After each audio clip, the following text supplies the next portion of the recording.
Welcome back to my channel, and today we are going to discuss about the new chapter which is biomechanics and sports. Before that I would like to request you कि channel को subscribe कर दीजिए, अपने दोस्तों के साथ share कर दीजिए और कोई भी क्वेश्चन हो तो कमेंट में पूछ लीजिए।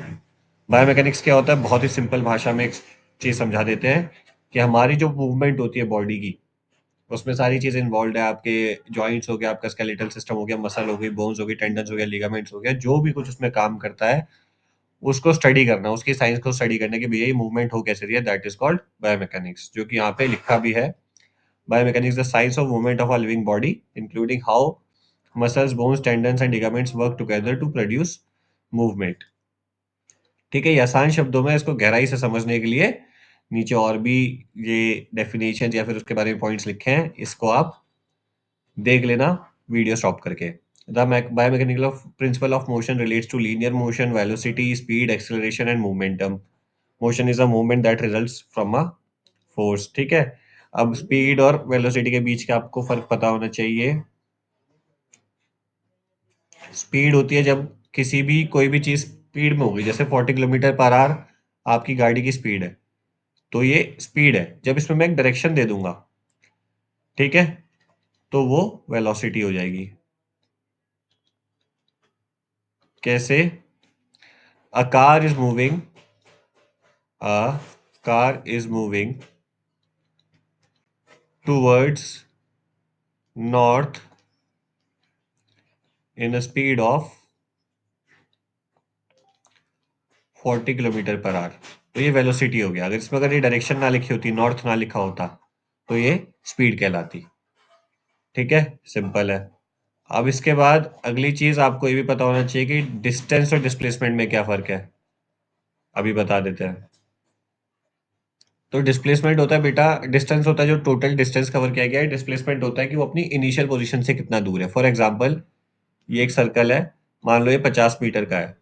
ठीक है, यहाँ से किसने रनिंग स्टार्ट करी, वो इसने पूरा ऐसे दौड़ा और यहाँ पे आके रुक गया, तो उसने डिस्टेंस कवर किया 50 मीटर, लेकिन उसका डिस्प्लेसमेंट जीरो होगा क्योंकि वो अपनी इनिशियल पोजीशन पे ही आ गया है ना। तो उसका इनिशियल पोजीशन से कितना दूर है वो डिस्प्लेसमेंट कहलाता है। फॉर एग्जांपल, यहाँ से उसने रनिंग स्टार्ट करी और वो यहाँ आके रुका, जो कि इनिशियल पोजीशन से 20 मीटर्स दूर है, तो डिस्प्लेसमेंट अब 20 मीटर्स हो जाएगा और डिस्टेंस 30 मीटर हो जाएगा। ठीक है, तो ये तो बेसिक्स थे। अभी आगे बढ़ते हैं। अब आ जाते हैं Newton's law of motion and their application in sports. Newton के जो लॉ थे वो क्या होते हैं, तो न्यूटन का फर्स्ट लॉ ऑफ मोशन, नाम जरूर याद रखना है, क्वेश्चन आ जाता है what is the first law of, what is Newton's first law of motion. ठीक है, तो ये होता है लॉ ऑफ इनर्शिया। तो ठीक है, ये कहता है कि एक जो बॉडी है वो रेस्ट में ही रहेगी, या फिर जिस भी मूवमेंट मतलब जिस भी स्पीड पे वो मूव कर रही है वो उसी में रहेगी अपनी वेलोसिटी के साथ, जब तक उस पे कोई एक्सटर्नल फोर्स ना लगाई जाए। फॉर एग्जाम्पल, अगर एक बॉल रखी हुई है, वो रखी रहेगी जब तक कोई आके उसको किक ना करे। उस पे जब एक्सटर्नल फोर्स लगेगी तभी वो मूव करेगी। या फिर एक टायर है जो कि रोल हो रहा है इस डायरेक्शन में 20 किलोमीटर पर आवर की स्पीड पे, वो इसी स्पीड से रोल होता रहेगा। उसकी स्पीड नहीं बढ़ेगी अगर उसके पीछे से और कोई फोर्स ना लगे, या फिर कम नहीं होगी अगर उसके आगे से कोई फोर्स ना लगे तो। ठीक है, या फिर उसके साथ कोई फ्रिक्शन ना हो तो। Newton first law of motion ये कहता है कि a body will remain at rest or continue to move at a constant velocity unless acted upon by an external force। इसका एग्जांपल भी लिखा है स्पोर्ट्स का, कि आप वीडियो रोक रोक के पढ़ लेना। मैंने वैसे फुटबॉल वाला तो बता ही दिया है, देख लेना इसको रोक के। इसके बाद आता है Newton second law of motion, जिसका नाम है लॉ ऑफ मोमेंटम। ये कहता है the more mass the thing has the more net force has to be used to move it. मतलब अगर एक डब्बा रखा है बहुत भारी सा, मान लो 100 kg का, तो अगर आप उस पर हल्का सा जोर लगाओगे, है ना, तो वो मूव नहीं करेगा। अब आपको इस पे क्या करना पड़ेगा, आपको ज्यादा फोर्स लगानी पड़ेगी, फोर्स ज्यादा लगानी पड़ेगी उसको मूव करने के लिए। क्यों? क्योंकि उसका मास ज्यादा है ना। यहीं पे अगर शायद 20 किलो का डब्बा होता तो वो इजिली मूव हो जाता। ठीक है, तो बस यही कहता है the rate of change of momentum is proportional to the resultant force and takes place in the direction of the resultant force. कि जो हमारा मास है, जिस ऑब्जेक्ट को हमें मूव करना है, उसकी उसका जो मास है वो डिपेंड करता है कि मतलब उसकी मूवमेंट डिपेंड करती है कि हम उस पर कितनी फोर्स लगा रहे हैं। ठीक है, ठीक है, ये देखो एग्जांपल लिखा भी है, when a ball is thrown, kicked और struck with an implement, it tends to travel in the direction of the line of action of the applied force. जिस डायरेक्शन में हमने फोर्स लगाई वो उसी डायरेक्शन में जाएगा, है ना। हमने मान लो यहाँ से बॉल थ्रो करी, तो हमने इधर थ्रो करी तो इधर ही तो जाएगी। ठीक है, और हम जितनी तेज फोर्स लगाएंगे उतनी दूर जाएगी। अगर हमने धीरे फेंकी तो यहीं तक जाएगी, तेज फेंकी तो यहाँ तक जाएगी। ये है जी। और Newton third law of motion कहता है लॉ ऑफ रिएक्शन, जो आपने हमेशा सीखा होगा। Every action has a equal reaction. कोई भी फोर्स अकेले काम नहीं कर सकती। ठीक है, there is an equal and opposite reaction for every action, जैसे आपने सुना होगा, आपने हर जगह पढ़ा होगा।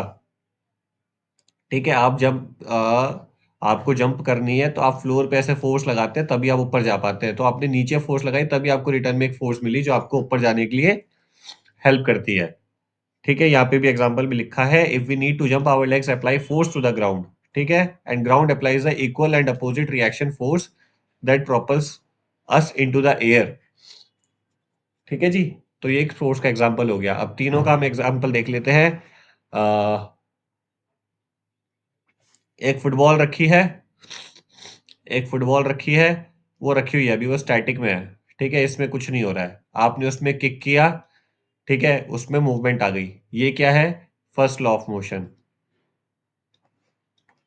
ठीक है, अब आपने जितनी तेज किक किया वो उतनी दूर ट्रेवल करेगी। वो मान लो यहां से लेके यहां तक आ गई, 80 मीटर दूर।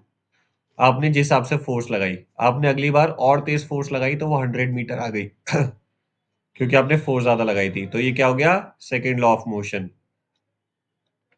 ठीक है, अब आपने जब फोर्स लगाई, आपने उसमें किक किया, तो कुछ तो आपको अपने पाँव पे भी फील हुआ होगा, इस पार्ट पे, है ना। आपने उस पे जब एक्शन किया तो रिएक्शन आपको भी मिला कि जो फोर्स, जो ऑब्जेक्ट रखा है उसकी उसकी जो फोर्स आपके पाँव पे भी आई, हल्की आई, भले कम आई, लेकिन कुछ तो आई। That is third law of motion. तो मैंने तीनों का एग्जांपल एक जगह दे दिया है। ठीक है, इसका कुछ बेटर एग्जांपल हो तो आप भी कमेंट में बताना बताना। अभी के लिए इतने रखते हैं। Thank you so much.